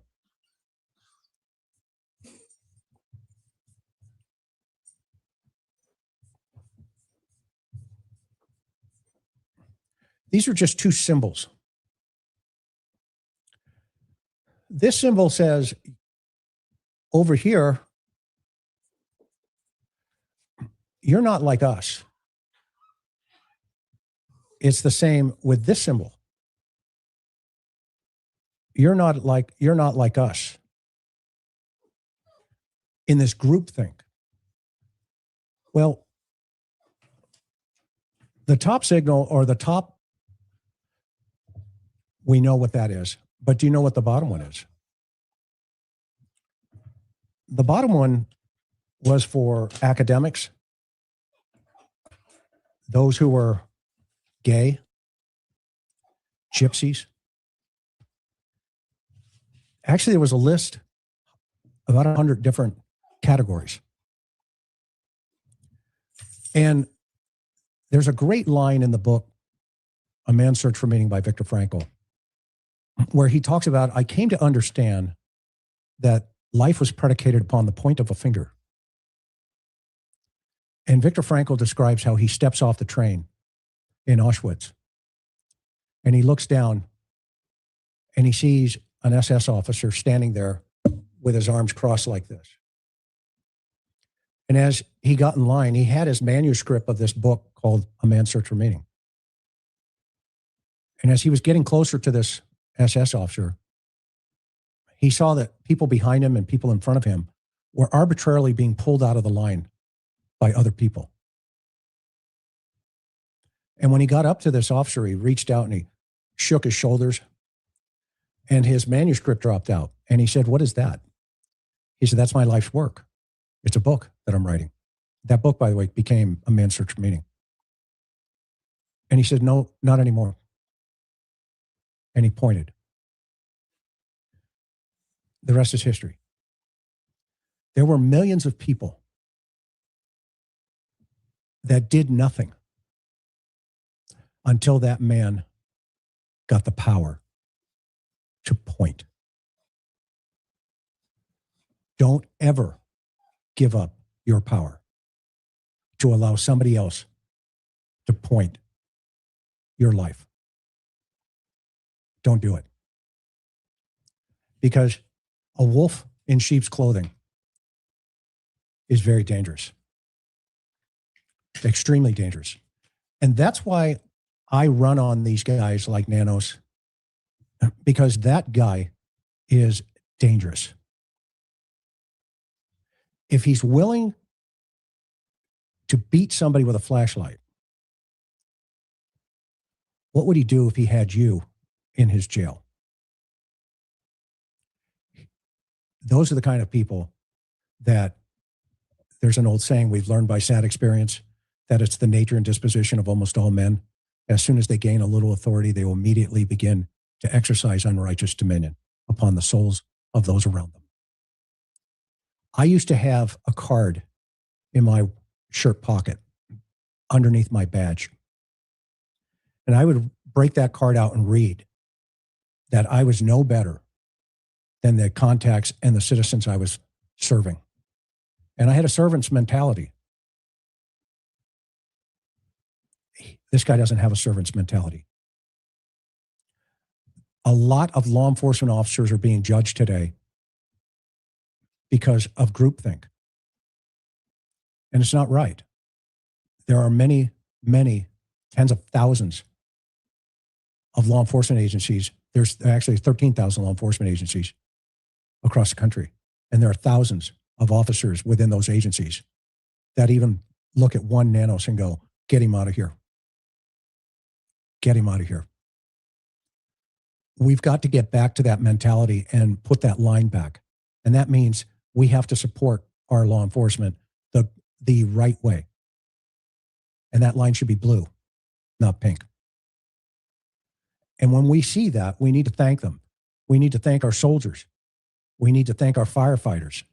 We need to get back to sanity in our classrooms in this country. We need to be thankful that we live in America. We need to be thankful that we have the breath of life and that we can make a difference. One person can make a difference. Each one of us together as one, just one person can make a difference. You know, as President Kennedy said, you know, ask not what your country can do for you, but ask what you can do for your country. That's powerful. Words are powerful. And I hope that we are able to come together, not as colors, red, blue, whatever the other middle ground is, but we're able to come together as Americans. And we're able to say, you know what? I don't agree with you, but that's okay. We'll be okay. We can do this, in my opinion, as a country, because we're not getting any younger. And it's a difficult time for all of us. For all of us. Thank you. Going through these. Anything else, Karen? Am I missing something? No, I would just add that just remain hopeful that Nancy will be found, that justice will be done, that porch guy will be discovered. It's going to take some time, but we're optimistic. Yeah, I don't see this is an interesting thought. I don't see the cartel taking it out on Nancy if Nanos owed a debt. It's too complicated for them. And, you know, it really is. I've heard, you know, different theories. I've heard people say that, you know, it's some guy from Mexico that was hired up by the cartels, et cetera. Too complicated. Even the cartels don't want to deal with Nancy Guthrie. Or Nanos. Or Nanos. Yeah, Nanos wouldn't be here if that was a problem. Totally love this channel. Thank you so much. Thank you, Kelly. We love you. We're grateful for you. Not just a bit good. Thank you. Thank you. All right. Hey, Pebbles. We got one more. And Sandra, thank you so much. Did I miss anything, hon? If you did, we'll catch it on the next show. We will. All right, everybody. What a great time we've had here with you guys. We got a lot happening this week, so expect to see us this week, and continue to keep the faith, press forward. Don't look in the rearview mirror. Nothing back there. Everything's ahead of us. Biaka mai, stay the course, and we'll see you on the next one. Yep. Have a good night, everybody. Aloha, everybody. Continue to take care of one another, and pray for Nancy, pray for Savannah and the rest of the family. Aloha.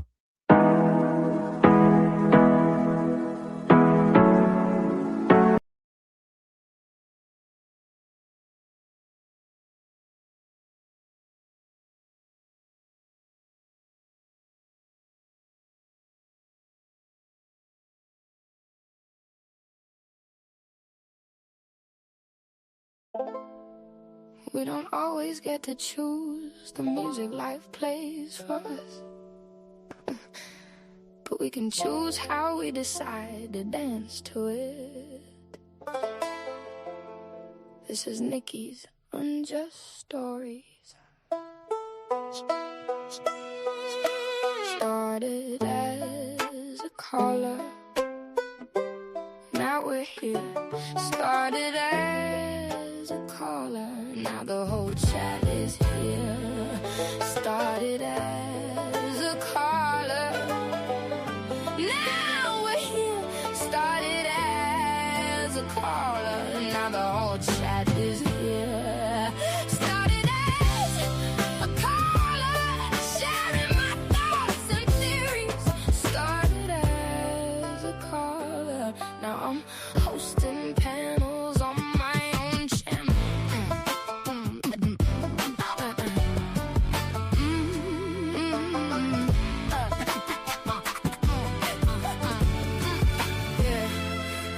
starts with one unjust story at a time, giving silence back a name after the news has moved on to dance to a new song. Keeping memories alive when the headlines fade away. She'll tell your story and say your name, so it won't be lost in vain.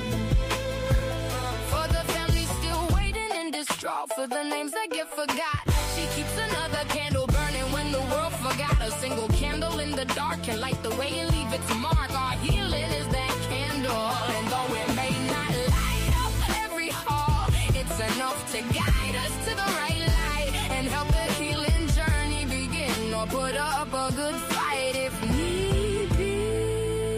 Like a candle in the wind, your candle burned out long before, but I'll continue to tell your story.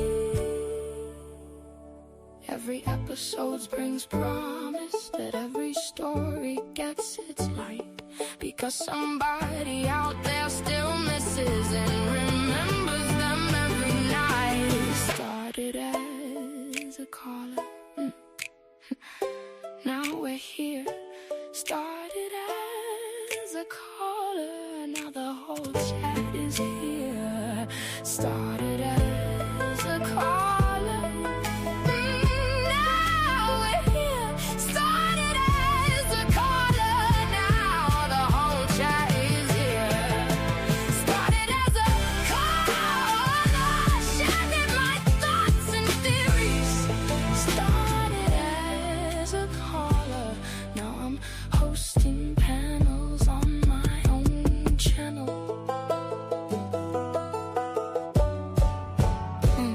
This is Nikki's Unjust Stories.